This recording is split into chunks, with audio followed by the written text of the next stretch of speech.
tinha um problema no coração. Desde essa época. E direto, assim, eu tava conversando, assim, aí do nada batia e eu desmaiava. Tipo, eu não entendia nada. Ia pra 200 e poucos batimentos, 300 batimentos. Era uma arritmia muito forte. E isso aconteceu várias vezes, eu tive infartos. Então, foi algo que começou a me marcar. E na época, eu tinha um desejo de ser músico na EAR, que é na aeronáutica. Escola Especialista em Sargento Aeronáutico. Isso, eu tinha um desejo, porque eu estudei a vida inteira dentro Qual do instrumento?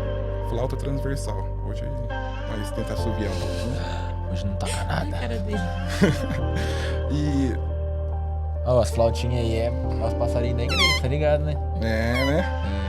É. Hoje nós tentamos tocar junto, mas vamos ver. Hoje eu vou contar um negócio sobre flauta também. Tá bom.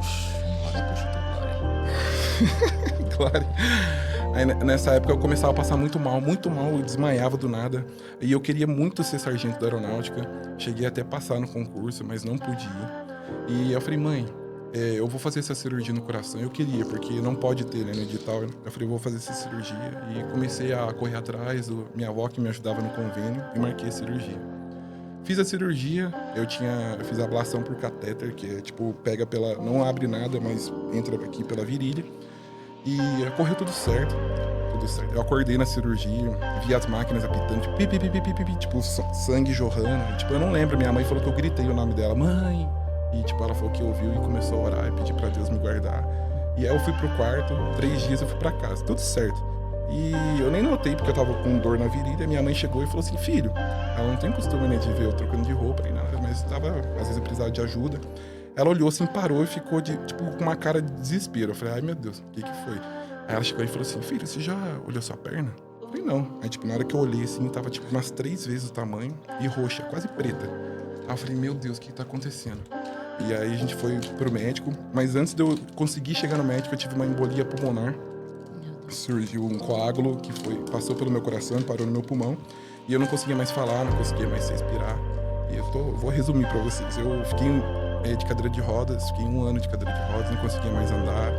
Eu tive a embolia pulmonar, a cirurgia do coração, e comecei a ter falência dos meus órgãos por causa de cirrose. Então, você que tá em casa, cirrose não é só bebida, medicamento, é gordura. E eu fiquei muito triste porque eu não consegui passar na prova. Eu passei e não pude ir. Isso aqui foi um tempão, né?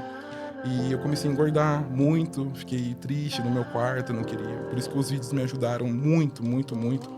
E eu cheguei no médico e a médica falou assim, ó, você até conseguiu não morrer pela cirurgia do coração, você conseguiu não morrer pela embolia pulmonar, mas ó, não tem o que ser feito, você tá com esplendomegalia. É quando o baço, o pâncreas, tá tudo aumentado. E ela falou, ó, seu fígado, aí tipo, ela batia na madeira, assim, tá desse jeito, não tem o que fazer. E eu comecei em outros médicos, todos a mesma coisa. Eu comecei a ficar amarela. Eu falei, eu chorei. Eu falei, Senhor, eu tenho o desejo, Senhor, de ser sargento. Eu sei que eu não vou poder ser sargento, mas eu quero tocar flauta. É o desejo. Me tira daqui, Senhor. Não deixa que eu morra, que eu prometo que eu vou aprender a tocar. Eu prometo que eu vou te servir. E eu fiz esse voto. E eu tive, foi na época da pandemia, eu peguei o Covid de forma grave junto. Eu fui encaminhado e confundiram na época antes disso, confundiram minha embolia com Covid, não era nada. E aí depois eu peguei o Covid, muita gente morreu ao meu redor. E só eu fiquei vivo naquele lugar, ficou eu e meu pai também ficou isolado comigo. E eu falei, Senhor, me tira daqui que eu prometo. Aí tá vendo como tem umas pessoas que falam assim, mas o Senhor chama no amor ou na dor? Eu acredito que o Senhor chama na dor quando Ele quer, porque o Senhor, Deus não é um padronizado, não é só dentro de um templo, não é só uma casa, o Senhor faz o que Ele quer quando Ele precisa de uma alma. E nesse tempo eu comecei a ir nos médicos e todo mundo falando, você vai morrer, você tem que fazer transplante, você vai morrer.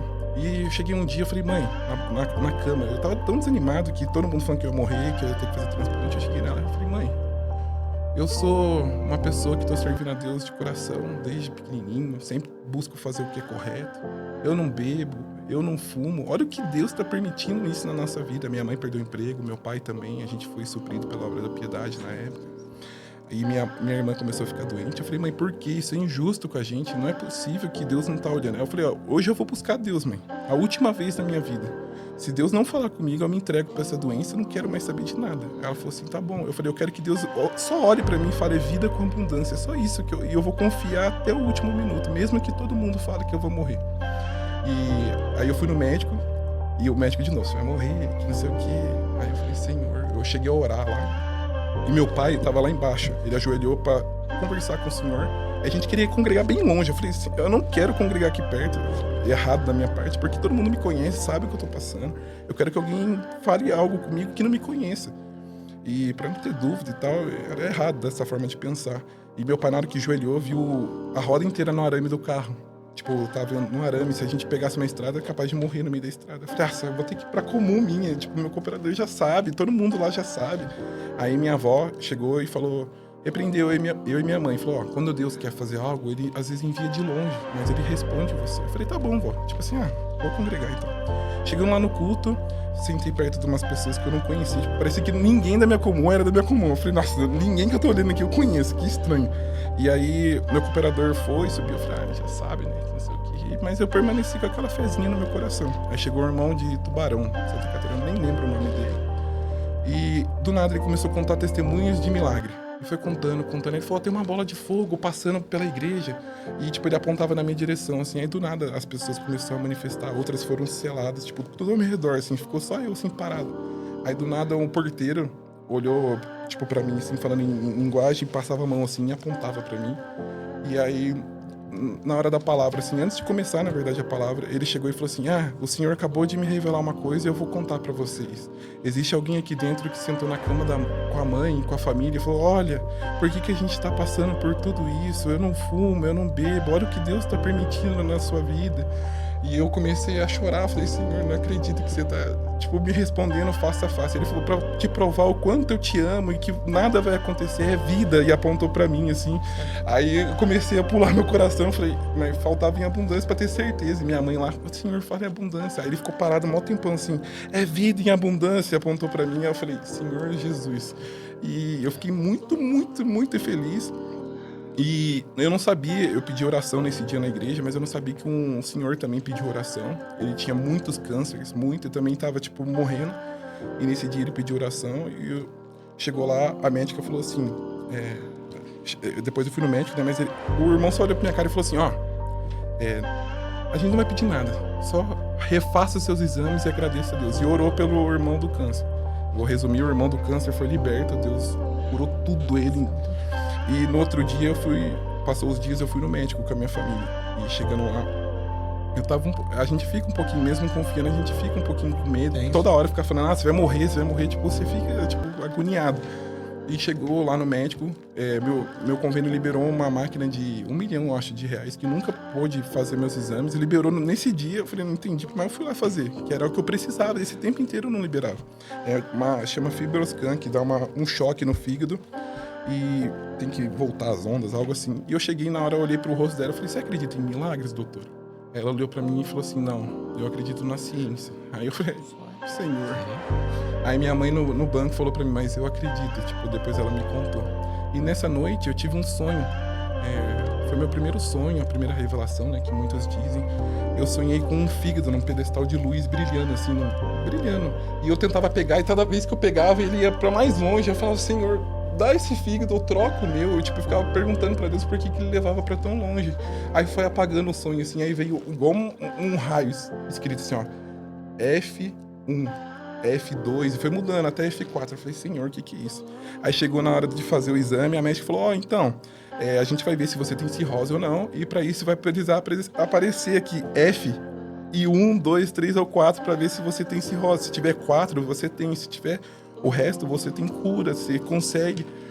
E na hora do exame ela começou a apertar assim, aí eu fui curioso, olhei pro lado assim, e na hora que eu olhei assim, F4, aí comecei a chorar de desespero. Eu falei, Senhor, não é possível, não é isso que o Senhor prometeu ontem, não é isso que o Senhor falou comigo. Eu comecei a me tremer, minha mãe viu, tipo, eu comecei a não conseguir mais fazer o exame, porque eu entrei em agonia. E eu falei, não, mas eu preciso confiar em Deus. Eu comecei a falar, Senhor, por favor, eu vou tocar na sua casa, eu vou te buscar, eu vou te servir. E parece que as pessoas só lembram na dificuldade, né? Então, conselho, não lembre do Senhor quando vem a dificuldade. Lembre do Senhor na alegria também. E ela começou a dar erro na máquina. Do nada, começou a dar erro. A médica começou a olhar pro meu rosto, assim, passar a mão na cabeça, assim. Ela falou, não tô entendendo o que tá acontecendo. Vou refazer. Ela começou a refazer. Ela falou, a primeira vez que me acontece isso, eu não tô entendendo, mas eu tô fazendo o exame do seu fígado e o seu fígado parece que é de uma criança que nasceu agora, não tem uma cicatriz, não tem nada. E, tipo, aí ela refez os outros exames, os órgãos, foi voltando tudo ao normal. O meu corpo inteiro, tudo, o coração foi liberto, pâncreas, baço, fígado. E eu voltei a andar, glória a Deus. Então, hoje essa médica fala que acredita em milagres por causa do meu caso para outras pessoas. E isso é o que me marcou a minha vida. Fala baixo,